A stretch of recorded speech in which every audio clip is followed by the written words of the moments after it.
Welcome to this week's episode of All Things Vuma Garden Route. Yes, you heard right. We added the Vuma because we need some Vuma. And it means harmony. So it's all things in harmony, Garden Route. Ons skop hierdie week se episode af met 'n besoek aan die Thembalethu Art Festival. En ons ontmoet vir X, iemand wat ook 'n gereelde gesig gaan word op All Things Vuma. And after that, we go to Mosselbay to meet the team at the tourism office. And then we speak to Esther from Island Fire Conservation about marine conservation in Mosselbay. Daarna gaan besoek ons 'n 89-jarige digter wat verseker is dat haar volgende digbundel uit sal kom voordat sy 100 word. Ons begin dan ook hierdie week 'n baie spesiale segment in jou ma se kombuis. Wanneer bekende kunstenaars die tuinroete besoek, kan ons hulle hopelik vasdrap waar hulle dan sal opvoer in 'n baie geheime kombuis.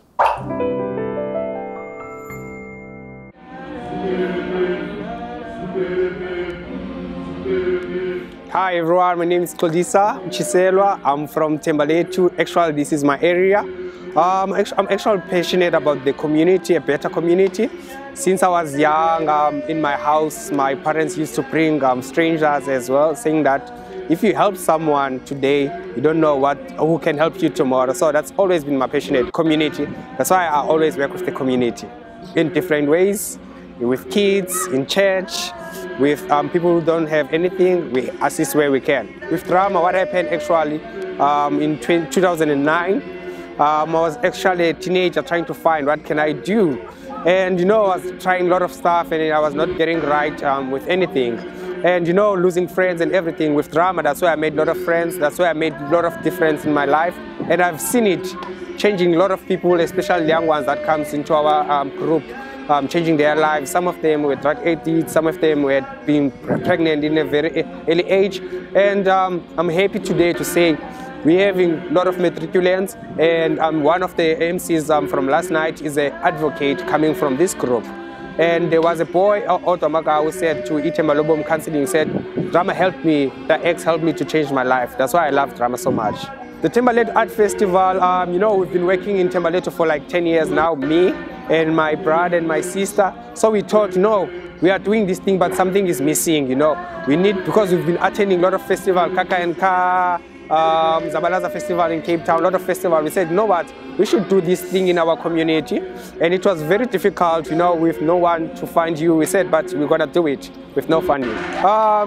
This year, it's very small, but not that small. But let me promise you one thing, next year it's going to be very huge. That's why I call it this year. It's a massive drama festival. Next year, you're going to see any guide, any person that does arts in Thembalethu. There'll be art gallery, there'll be drama, there'll be musics, everywhere. You can get us on Facebook, Siyakhona Youth Group, and you can also get us on Twitter, Siyakhona.drama group. And you can also get us on TikTok, Siyakhona Youth Development.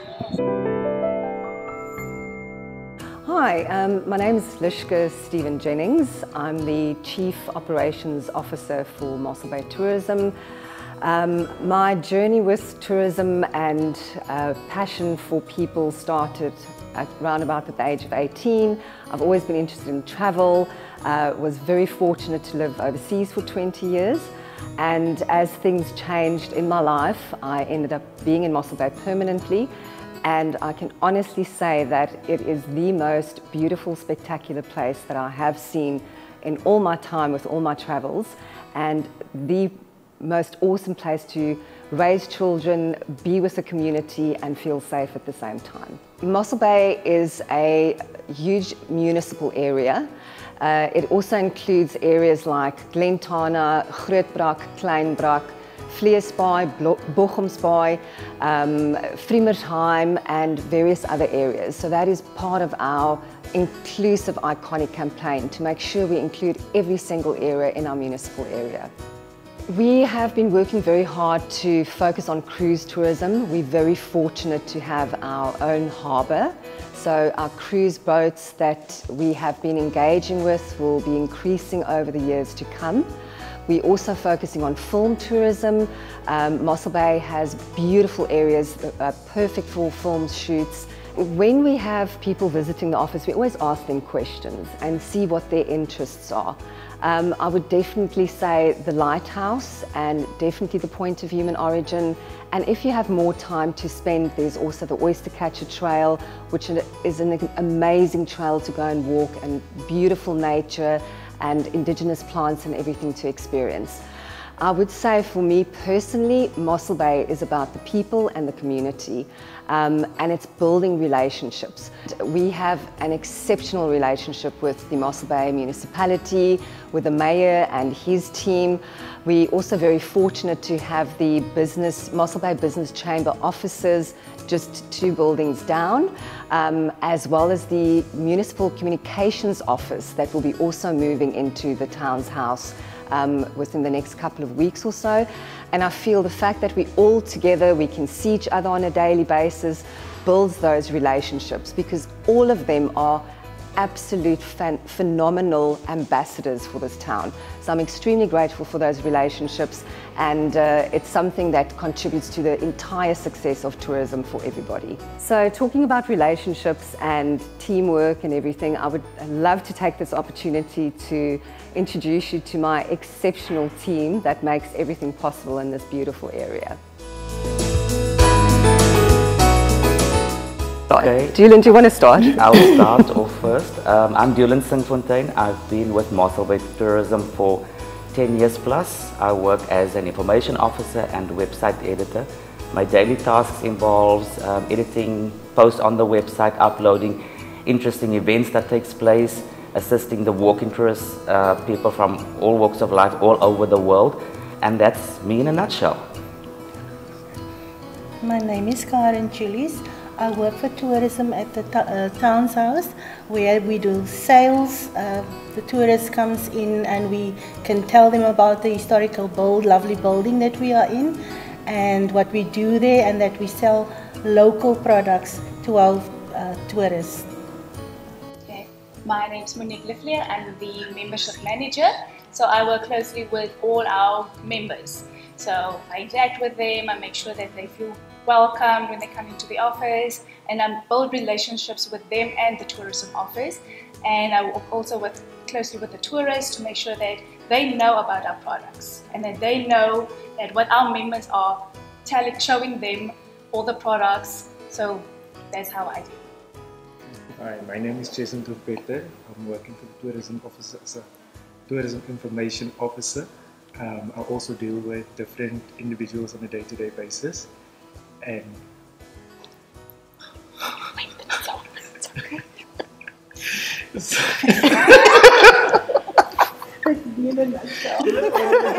Sorry. Sorry. They basically said everything. And he spends most of his time driving around in our Volkswagen Amarok. If you want first-hand experience and meet awesome, fun people, come visit our office on the corner of Market and Church Street. Definitely. Iconic Mosselbay. Iconic Mossel. Okay. 1, 2, 3. Iconic Mosselbay. Iconic Mosselbay. My name is Esther Jacobs. I came to Mosselbay in South Africa 2011, goodness, so 12 years ago now. So I came to work with the white sharks, those big beasts of the ocean that I love. So I worked in ecotourism with the cage diving operation here in Mosselbay. So did that for a few years, ran the internship, then had my daughter, moved to Cape Town, came back and realised there was a severe lack of conservation efforts in Mosselbay. We've got all this beautiful marine ecotourism, but nobody was actually like spreading the word and spreading awareness and educating locals on what was happening and why it was so important to have ecotourism and why it was really important to protect the marine species that we have. So then I started a campaign called Keep Fin Alive in 2016, and that's been running very well ever since. And then I started working with Fire Island Conservation a couple of years ago. which is a fantastic turtle conservation effort that started on a tiny little island in Mozambique and now in South Africa by partnering up with Keep Them Alive. So now what we do here in partnership is try and educate some of the local school groups about the marine environment and try and sort of build advocacy for the oceans and help youngsters from very young, because I have a puppet show, up to teenagers about why the marine life is so important and the importance of protecting it as well. So I have actually been working with a group called Fur Trekkers. I think they're quite widely known in South Africa for a few years now. So they contacted me a few years ago to come and talk to their school groups. So the school groups come usually from inland areas all the way down to Mossel Bay to sort of spend time by the coast, and they also have some educational programs that they do here. But what they wanted was somebody to sort of educate them on sort of plastic pollution and the marine environment. So they got in touch with me through Keep Them Alive a few years ago. So I talked to them a bit about the marine environment, talked to them about why the oceans are so important, and why we need to make an effort to protect the oceans, and the little things that are the actionable things that they can do, like obviously not using single-use plastics, to help our ocean life. And then what I do to try and build the sort of advocacy for the oceans and try and sort of get them excited about the ocean is I take them down to the tidal pools. So I took them down to the little rock pools that were nearby their campsite, and we tried to find ocean life. So obviously we would find like plenty of mussels and barnacles and things like that, but we were really lucky. We managed to find a couple of baby cuttlefish, which was an exciting find, and even just the sea stars and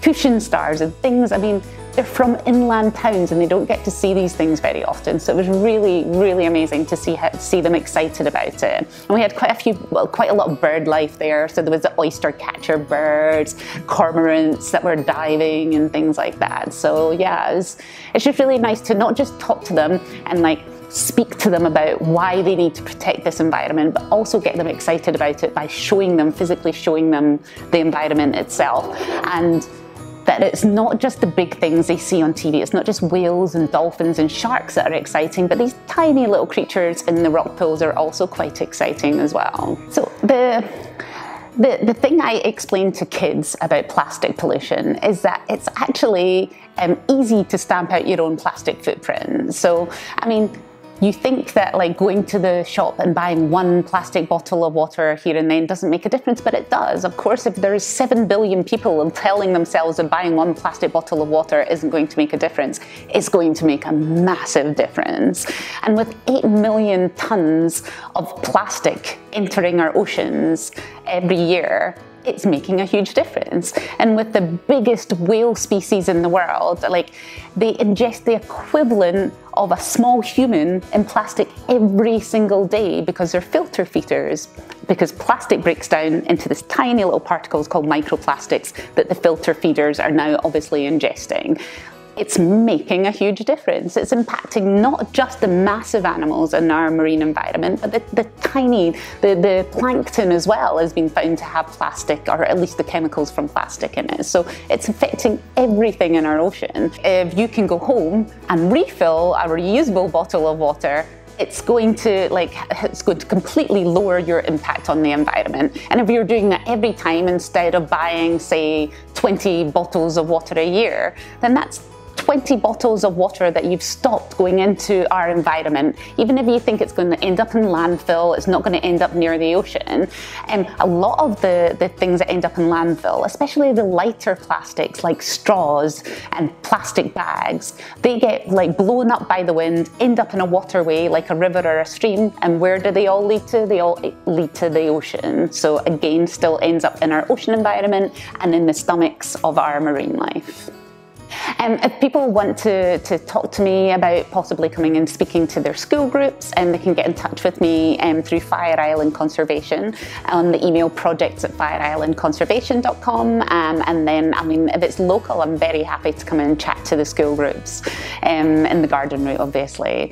It's such a nice opportunity, especially somewhere like the garden route that is beautiful, and we rely on ecotourism, and we are very reliant on having a healthy ocean. So having a healthy ocean obviously starts with us, and if we can teach this next generation to really love and appreciate it, then it's going to make a huge difference for the future of our oceans.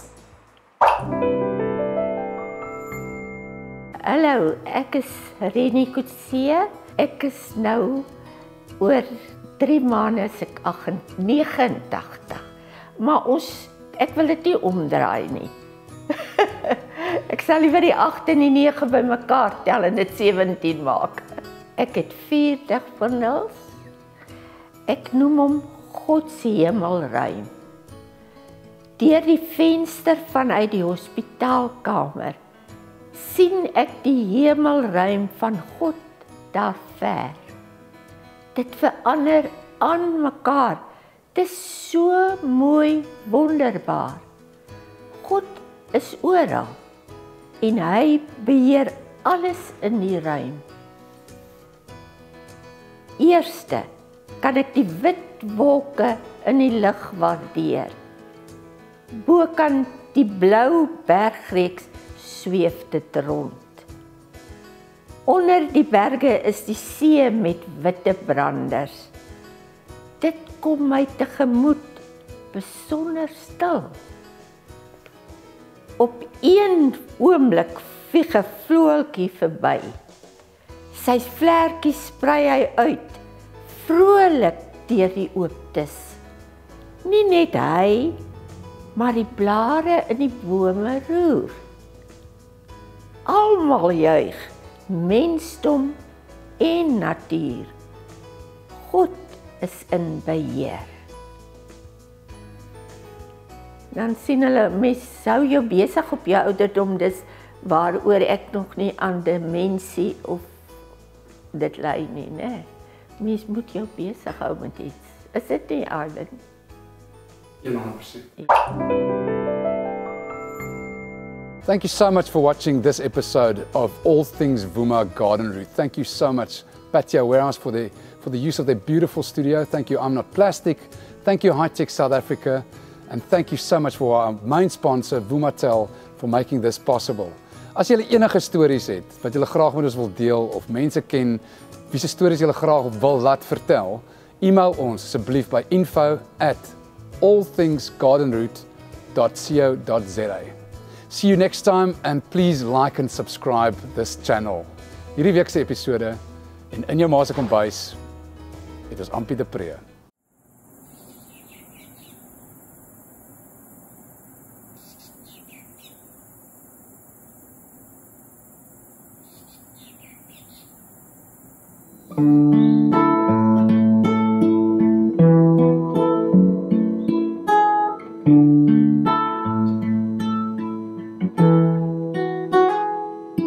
Soos ek kyk na die hemel, ek wonder waar jy is.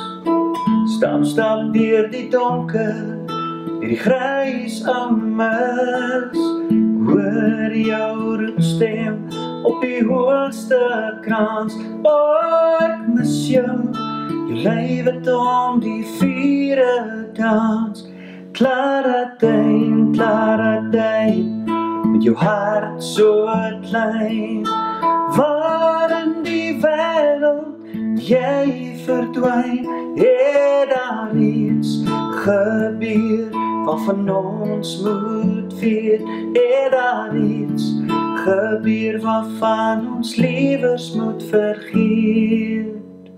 Daar was sneeu gewees, dit was koud en nat, kouder as die syde van my boerehart. Ons liefde het geskei, soos 'n vark in die pad, terwyl die duiwel op my skouer my steek steeds taart. Klaradijn, Klaradijn, met jou hart so klein, waar in die wêreld jy verdwyn, het daar iets gebeur, waarvan ons moet weet, het daar iets gebeur, waarvan ons liewers moet vergeet.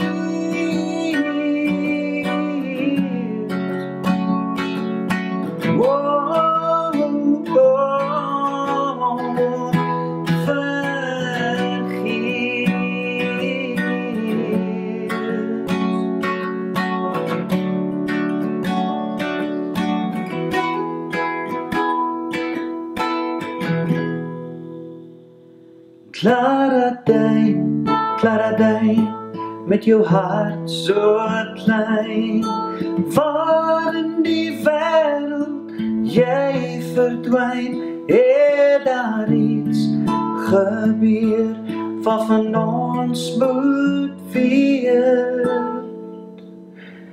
het daar iets gebeur, waarvan ons liewers moet vergeet.